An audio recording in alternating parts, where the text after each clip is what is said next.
Alright, you've been on the road for many days since you've left Breach Hill. The town was quite a delight, as they welcome adventurers with open arms. So you spent some time there, helping out the locals with a few minor problems, even assisting a local goblin tribe named the Bumblebrashers. They had recently taken new residents in a cave nearby, so you helped them build some new homes, actually. Your stay wasn't long, though, as news of a smaller village that was in dire need of adventurers came to your ears. So the group of you all agreed to move on. The village was about a week's travel away. So you hurried in hopes you wouldn't be too late, so you packed your things and started to make your way. Unfortunately, this travel will not be a fun endeavor, as only a few days in, your rations mysteriously came up missing.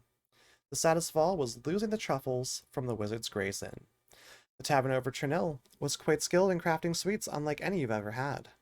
So you continued on trying to live off the land, but not much is in season to forge currently, and the game here seems quite scarce. One night, your stomachs begin to rumble, and down the road you see the silhouette of a lone building in the distance. As you approach, it seems to be in ill repair, but the windows are illuminated, perhaps by a hearth. Ramshackle on the outside, but a simple, weathered sign simply reads, Wayward. No one mentioned this place in your directions, but it sits here at a crossroad. The shadows and outlines of patrons can be seen through the window. It seems to be in business still. What luck! As you approach the door, you notice no patron is outside enjoying the cool evening. As well, not a single horse or wagon can be seen on the outside. You wonder briefly, do they all live here? Or do they all walk here? These roads aren't well traveled. As you open the door, your senses are overwhelmed. The sweet serenade of many instruments, smells, and delicacies that tingle the nose and make your mouth water invite you in. As you enter the threshold, the warm glow of the hearth washes over you. And upon seeing the group of you, the three maidens who seem to run the place usher you in, and without a second thought, a hearty mead is in your hands. The group of you give a toast to Cade and Kalian, as this must be his blessing. Unfortunately, you're quite mistaken.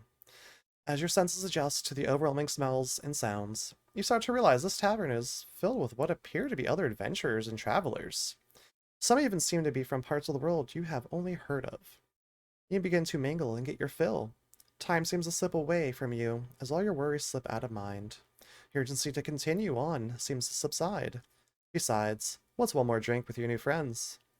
This fellow over here says he came from the past. This gourd on the stage is amazing with the hearth. The kobold shows other hunters and woodsmen the fine art of making snares. Another has two different colored eyes and claims his mother is a sea hag. One large half-orc claims he was raised by giants, and another half-orc tells you he feels more akin to the dwarves who raised him. So you settle in and share your tales as well. Unknown to you, it's far too late. Your will was overcome by the Wayward Tavern. You now exist and live in a form of limbo, stuck in a perpetual great evening with even greater company, until the tavern has a use for you, that is.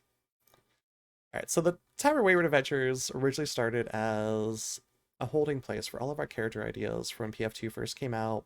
My group and myself got like way to making characters. Testing out the new system, testing out the ideas that were there. I mean, there was just a plethora of things you can do in the system just from the core rulebook.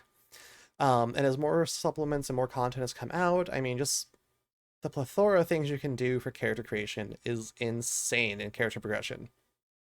So we actually made a Roll20 page, or I actually made a Roll20 page and made everyone GMs in it so they could add their own characters. We could drop these character ideas, build the characters out, see how they might progress, come up with backstories that we could write down, and that way, like, we wouldn't forget these ideas. Because, you know, you have a tendency, you get this great idea in your head, you might lose it if you don't write it down. Plus, creating characters is just good fun. It's a great creative exercise in general.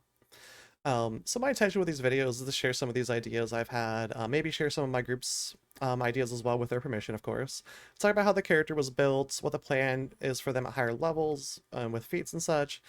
And if this can help inspire some other character ideas for others, that's absolutely fantastic, and that's kind of part of my goal here. Even if you play a different system, you can adapt these ideas very easily. You know, not every system's going to have like the breadth of feats and character creation options, but still the role play is always there in a role-playing game. So you can always role play the characters in other systems, regardless of these feats and everything being accessible to you. And I'm also talking about some characters that have seen actual campaigns as well, talk about what I have done with them through the leveling process. So welcome to the Wayward Tavern. Adventures, enjoy your stay.